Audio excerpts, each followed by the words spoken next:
बिस्मिल्लाहिर्रहमानिर्रहीम। अस्सलाम वालेकुम नाज़रीन दुख सुख के साथ हाज़िर खिदमत हूँ। मैं उस्मान बारानी। नाज़रीन, आज एक मैं बहुत ही सेंसिटिव इशू पे बात करना चाहता हूँ। वो ये है कि हमारे यहाँ अमूमन देखने में आया है कि बहन बेटियों को जायदाद में से उनका हिस्सा नहीं दिया जाता। ये एक बहुत ही बुरी रस्म है, बहुत ही बुरी रवायत सोसाइटी के अंदर फैल चुकी है। और होता ये है कि वालिदैन जो हैं वो अपनी ज़िंदगी में वालिद जो है वो अपनी जायदाद का बंटवारा नहीं करते और बहन भाइयों को उनके हिस्से अलग करके नहीं देते, और बाद में भी ऐसी कोई वसीयत नहीं होती, और जो शरई हक है उससे जो उनके भाई हैं बाद में उनको महरूम कर देते हैं। ये बहुत आम तौर पे देखने में आया है कि जो बहनें हैं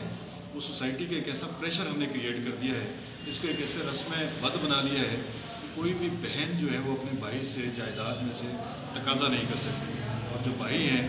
वो जो ज़मीन है, जायदाद है, मकान है, दुकान है, कारोबार है, कुछ भी है, उसको दबा करके बैठे रहते हैं और उनका हिस्सा जो है उनको नहीं देते।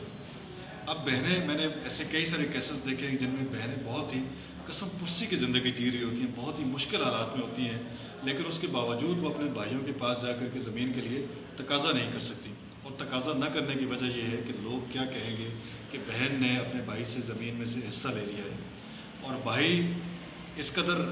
जो उनका दिल जो है वो सख्त होते हैं कि वो किसी तौर पे भी उनका हिस्सा जो है उनको देना गवारा नहीं करते, और ये जो माल है जो उनके लिए गले का तोक है, इसको गले में लटकाए फिरते हैं और इस बात को भूल जाते हैं कि कल को उन्होंने भी मर जाना है और ये सारा मालूम मता यहीं पे रह जाना है, और 2 गज ज़मीन और 2 कपड़े जो हैं कफन के वो साथ जाएंगे, और वो भी पता नहीं किसी को नसीब होते हैं या नहीं होते। तो मेरी जो गुजारिश है वो ये है कि आप इस सिलसिले में अपनी राय दें कि इस जो रस्म बद है, ये जो बुरी रस्म है, कबीह रस्म है, इसका सद्भाव कैसे किया जा सकता है, और क्या